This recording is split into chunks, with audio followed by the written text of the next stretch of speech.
With the high cost of homes, people are looking for cheaper alternatives for housing. Also, with the current unrest in the world, like wars and inflation and the bad economy, some people are looking to disconnect themselves from the utility grid. They are wanting to go off grid, which means you're independent from the city water supply, power, natural gas, and the sewer system. But before you go out thinking you can just buy an off-grid property to save on your mortgage payment or just to get away from all the city slickers, you need to listen to this first.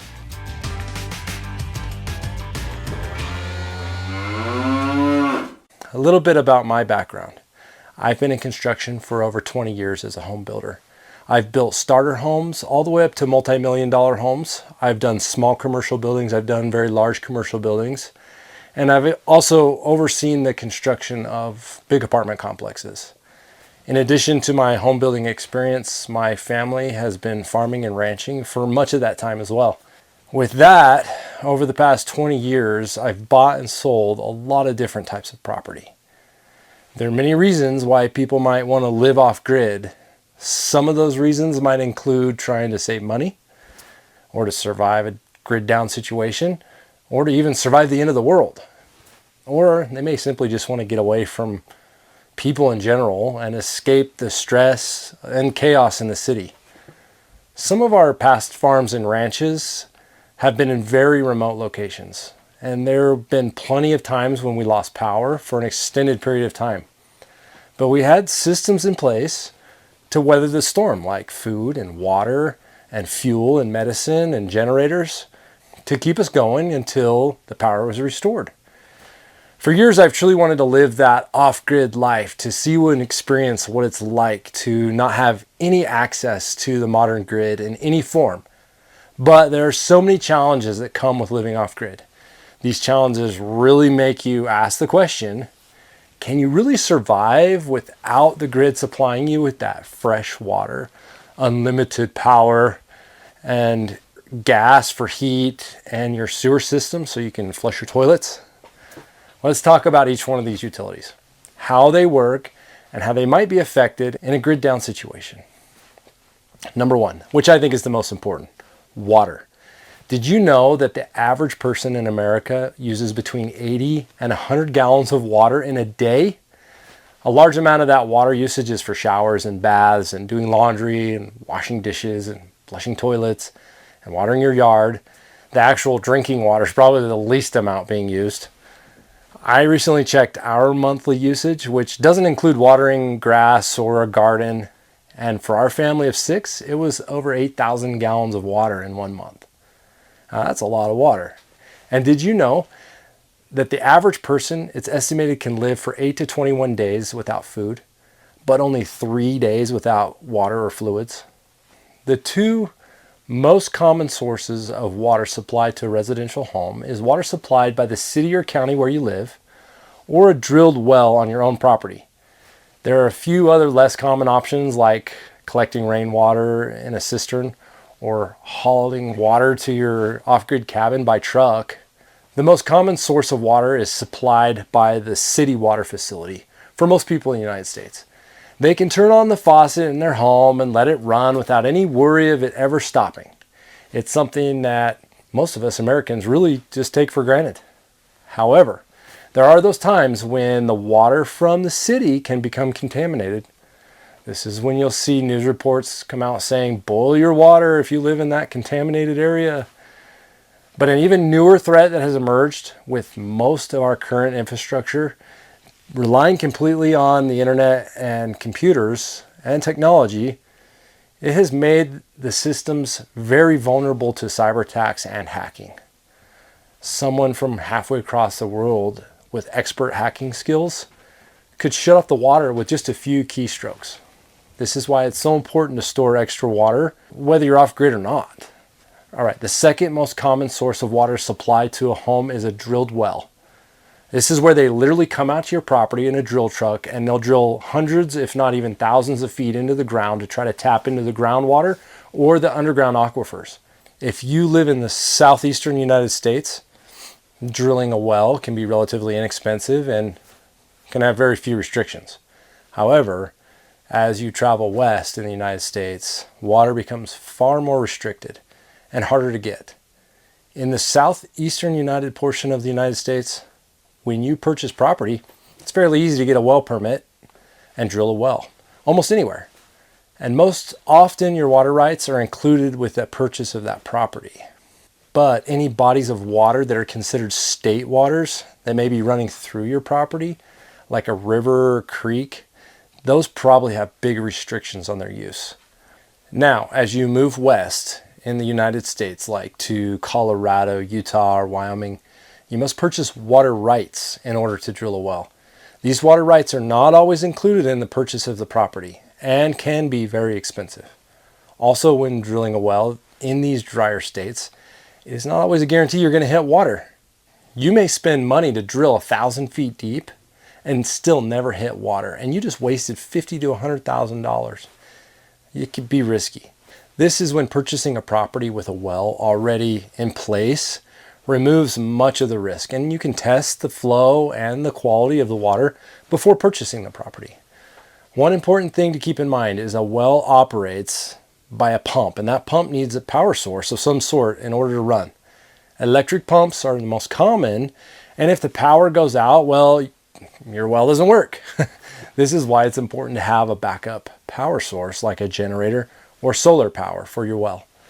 Some wells can have a hand pump or a windmill to operate, but that's a different setup.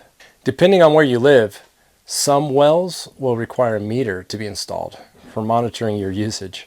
If you live in one of these states requiring you to purchase water rights, the amount of water you can use will largely depend on how many acre feet of water you own the rights to. In other states, you can literally pump an unlimited amount of water without purchase of any water rights. Keep in mind, not all wells are created equal, and some may have a high flow rate of water at a minimal depth, while others may need to be drilled very deep and only pump a very limited amount of water. Also, there's a cost factor. Wells can range in price from $5,000 to over $100,000, depending on the situation. So drilling a well can be an investment, but this is your best option for living off-grid. I personally have lived on several properties where all of our water was supplied by a well for drinking, watering the garden, the animals, and even watering our crops. And it was great. If you don't have access to city water or a well, then collecting rainwater can be a good option if you live somewhere that receives a regular amount of rainfall. However, there are some challenges with this. Did you know there are actually places where it is illegal to collect rainwater? There are other areas where it's restricted on the amount of rainwater you can collect. Because rainwater can contain contaminants, it is not recommended for drinking. And some places you're not able to use it for drinking water. And when trying to determine if this is a viable option, it largely depends on the amount of rainfall that particular area receives. There are some places in the world that get rain almost every day, and there's others that may only get rain a couple times a year. So collecting rainwater also requires some large storage containers or an underground cistern so you can collect as much water as possible during those downpours. I'm actually a big fan of having large water storage as a backup, no matter where you live. All right, now let's say your off-grid property is in the middle of the desert and the last three options are not going to work for you. Hauling water may be the only way that you can get water to your place. But if you're hauling water to your site, how are you doing that? If you're going to haul any decent amount of water, it's going to require you to have a large truck or a trailer with a big water container. One thing to note is that water is very heavy. 1 gallon of water weighs over 8 pounds. And if you're trying to haul just 100 gallons of water to your off-grid cabin, it would weigh over 830 pounds. Can your vehicle handle that? 100 gallons isn't going to last very long either. There's some places that will deliver water to you for a fee, and there's some places that have filling stations, but you're going to have to pay for that. Now let's talk about power. Again, for most of us, we flip on the light switch and give very little thought to it not working one day. But when the storm comes and the power goes out for a few hours, we're reminded how dependent we really are on electricity. If you're hoping to go off-grid, well, how are you going to power your place? The most popular option for this is solar power with battery storage. Solar power has come a long way in the past few years, and it can be a great option, but it's not without its own problems, and there is an initial investment cost. Trying to figure out how much power you need, it can be kind of difficult. For my family, we are continually running the washer, the dryer, the dishwasher, the refrigerator, the freezer, the ice maker, lights, TV, electronics, and the list goes on and on. Maybe you're planning on hand washing your clothes and air drying them, but if not, you're going to need a decent sized system. Fortunately, most solar companies and or electricians can help you size your system based off your needs and use. If you have kids, I guarantee you'll be using up the power. The next option is a generator. This can be your primary power source or backup to your solar power. One thing to remember, when the power goes out, the gas stations can't pump gas. Most of them nowadays won't even pump gas if their internet goes down, unless you're willing to pay cash. It could be difficult getting gas for your generator, and if you need to run your generator for an extended period of time, there are large diesel generators and large fuel tanks that you can get for fuel storage, but that will eventually run out. I really like having the generator as a backup to the solar power. What about natural gas and propane? Most homes in the city are serviced by natural gas for heating the home, cooking, and for heating your water if you have a gas water heater. Most homes in warmer climates may just have an electric water heater. As you move further into the country and rural areas, most homes are serviced by propane. In this situation, you'll have a 500 or even 1,000 gallon tank somewhere close to the house that will need to be filled by a propane truck. How often it needs to be filled can vary, but it's largely impacted on how much you use to heat your home. The water heater and the cooktop don't use very much gas, but I guarantee you your furnace definitely does in the winter. And if it's your only source of heat, you absolutely do not want to run out in the middle of a snowstorm. Trust me, I know. My personal favorite way to heat my home is with a wood burning stove. Wood heat is the best. It warms you to the bone rather than just warm air blowing on your face. I enjoy cutting and splitting firewood, but if you're not able to get and split your own wood, then you're going to have to pay for it. I love storing massive amounts of wood and knowing I have it stockpiled for my family. The perfect scenario is to have a propane furnace as a backup in case you leave on vacation or you run out of wood. And in a few minutes, I'm going to explain to you why most likely, if you ever plan on selling your property or you want to buy one and you need a loan to do so, you're going to end up needing a furnace. All right, let's talk about sewage. Most homes in the US are hooked directly up to the sewer system, and most people give very little thought to the things they're flushing down the toilet. Usually, the only concern is not clogging up the toilet. But have you ever noticed when getting an insurance policy for your home that sometimes there is a separate endorsement for sewer backups? What is a sewer backup?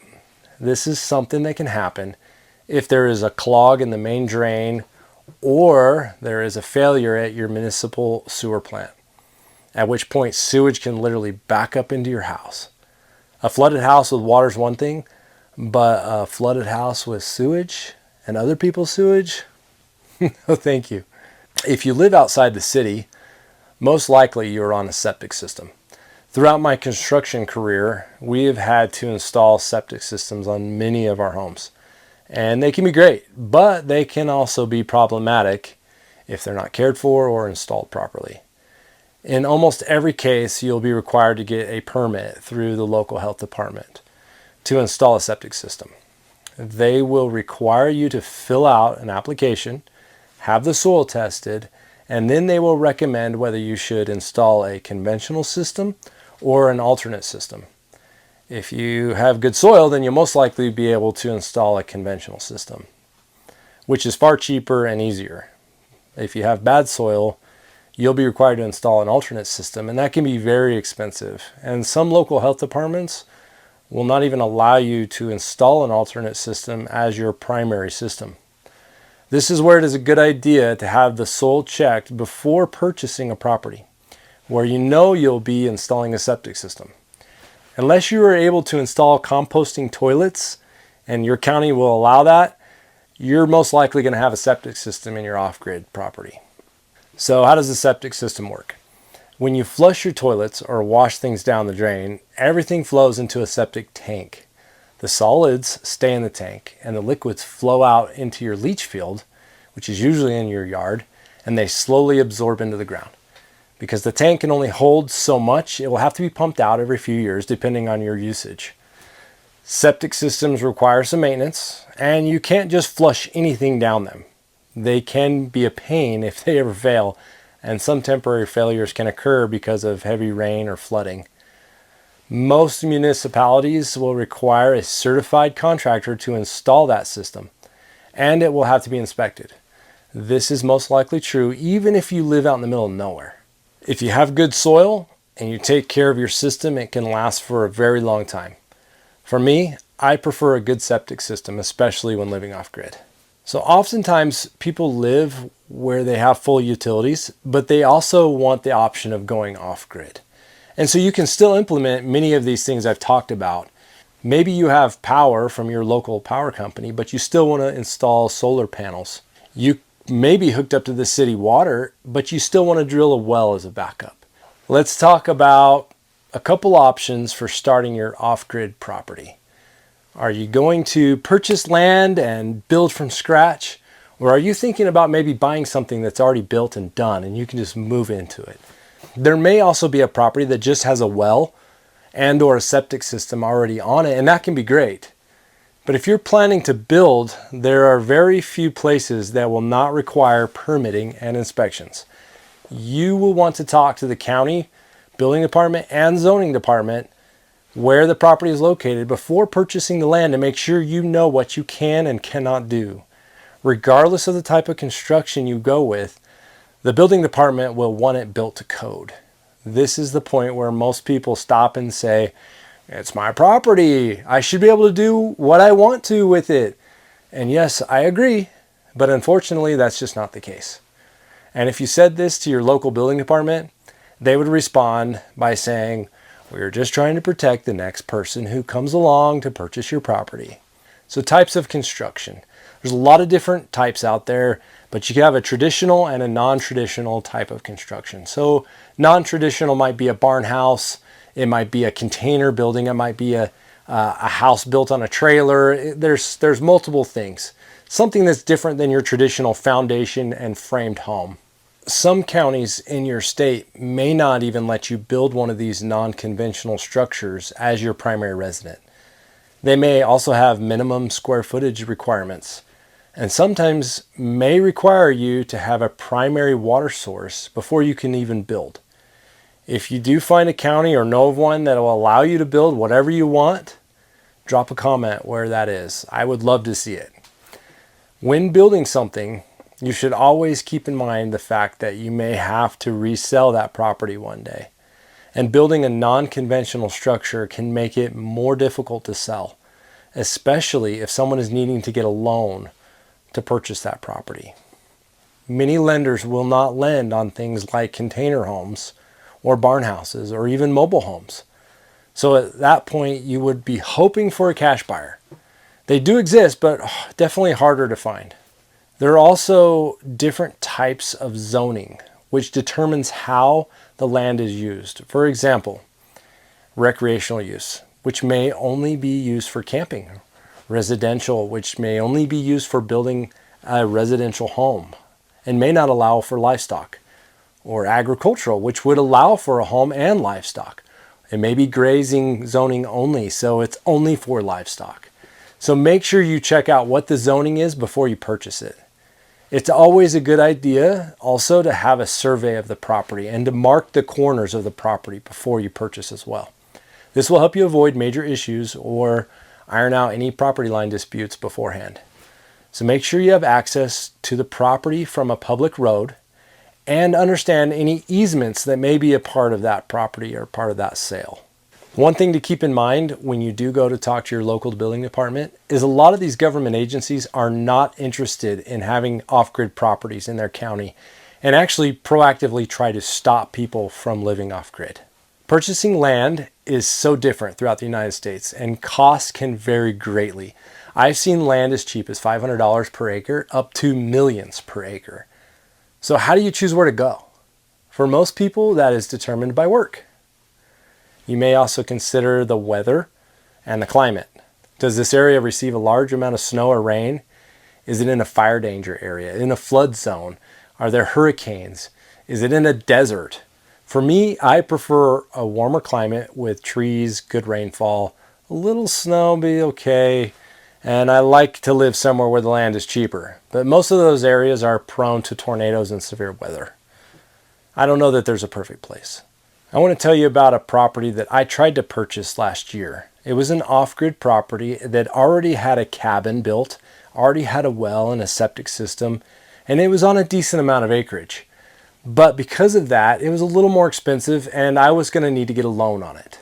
But because I was needing to get a loan, the lender and the insurance companies had a lot of stipulations.